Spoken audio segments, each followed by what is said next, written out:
In the previous video we scraped this text with Selenium. In this video we're going to scrape this value here, which is dynamic. You can see it's changing as I'm talking. So this value is just a random number that is being generated by this website. So it's not the actual average world temperature right now.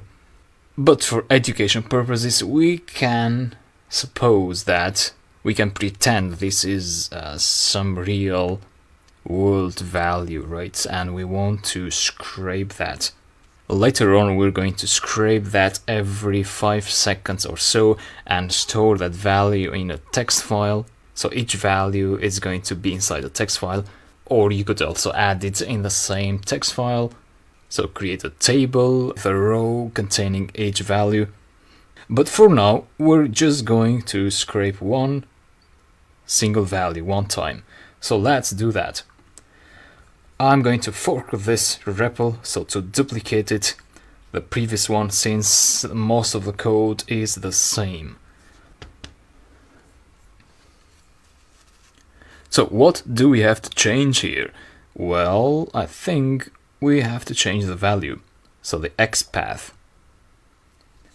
Therefore, let's go here, right click over this, go to inspect element, and this should be hidden somewhere, so you can scroll until you see that this part here is highlighted. So it's somewhere here. If we expand that, so that is H1, that text, and the next one is the next H1 is this one in here. So if you expand that, you'll see average world temperature now 26, and it changes to 20, 21, and so on every 3 seconds or so. You want to click over that div, right? Go to copy XPath and then paste it in here. So as the value of the value argument. Now, this doesn't look right to me because it's just /div. What we had before was this /html/body/div, one index div h1 index 1, and that was the XPath for the text, for this text. So it seems to me like things are not working this time as they are supposed to. So it's not always as straightforward as just clicking over an element and getting the XPath as it was in our previous video. Sometimes you will not get the XPath because the HTML structure could be more complicated, as it is in this case. So in that case, we want to use our logic, our knowledge about what this XPath is. So let's look at this previous XPath, right? So I'm going to keep it somewhere in here and explain you what this means. So you see HTML /HTML means this document, right? So this is like a hierarchy. /HTML/body. /body is this main tag here. Now this tag, this element or tag, whatever you like to call it, contains other tags. It contains a div tag. You see here this div, but we have this div here, right? And we also have another div in this level. So under body we have one div, we have two divs. Therefore, this one here means we are getting the first div, so that one, and not that one. Then if we expand the first div, you see that we have another div inside, right? This one in here. So HTML body, this is the body, div1, this div1, not the other one which was under here somewhere, and then we have this div, so that one, and then we have h1, so this h1, the first one, not this second H1. Now this was the case for that text, right? That one. For this thing here, for this value, we want to get the second H2. Therefore, we want to change this to 2. That's all we have to do. So just change that to 2 and run.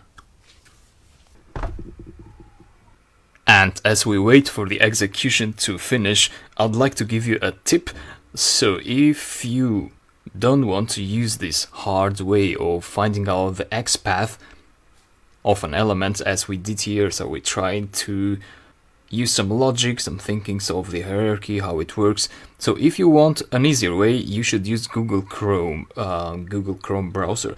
So here I am on Google Chrome, and if I right click over here and go to inspect, and so it should show you the element for that, but if it doesn't, try to figure out where it is by expanding these elements.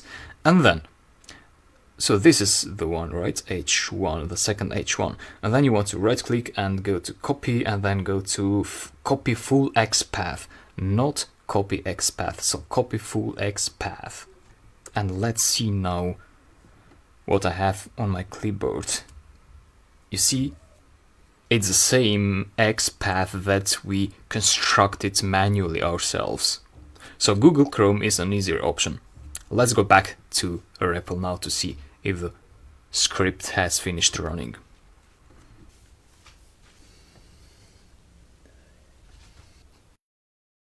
Now we see the browser, so Selenium is accessing it, and it got the average world temperature now, the text, but not the value. It didn't get the value because see what's happened.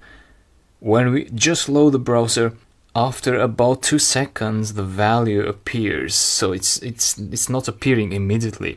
In those cases, what you want to do is you want to use the time module, and before you extract the elements, you want to stop the script for 2 seconds, maybe. So time.sleep. So we get the driver right for this particular web page, and that means we are loading the page. Here we have opened the page at this point, but then we stay on the page for 2 seconds, and then we look at this particular element, right? Let's try. You see, the script waited a bit, and then it extracted that text together with the value. Now you say, oh, I just want the value, 22. In this case, I don't want the entire text. For that, we need to do some manipulation of the text. What I would do is not work on this function, but create a new function instead, which is only responsible for cleaning out that text.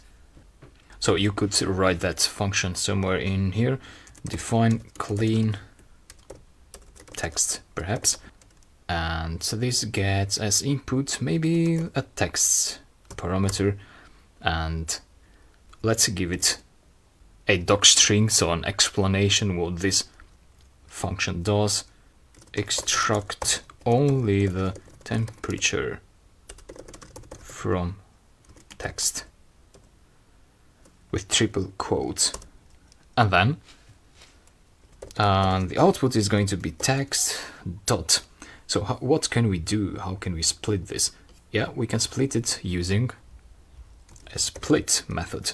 So texts, strings have a split method, which could split a string into 2 parts. We want to split it at this character. So there is a colon and there is a space. Now this will give us a list, because you know, if you split some text, so let's get this text, put it there and apply split like that. Yes, that's what we're doing. you get a list of 2 items. The first item is the first part, the second is the second part, and you don't get this colon and the space in any of these because that's the split character. So out of that list we want the second item, which has an index of 1. So this one has an index of 1, and you see this is a string, so I'm going to convert it into a float like that. You could also use an integer here, so int instead of float, but this is more inclusive. So if this website decides to show decimal point numbers instead of integers in the future, then your script would still work. So let's convert it into a float, and then this is a function. Now here, instead of returning element.text, we return the cleaned version of that element.text. So that makes sense. Oh, don't forget to return output. Right. So what's happening here is that this function is called in here, and element.text is going to provide this argument with input. So element.text goes there, the entire text, and then that text is split into a list and converted into a float stored in this variable. This variable is returned in here. We have an error. It should be output, right? And so output then is returned in here. So this entire thing is equal to that output. Run and see what we'll have as output. Whoa, good. We made it. So that's a complete script. Thank you so much for following, and I'm happy to talk to you in the next videos. See you there.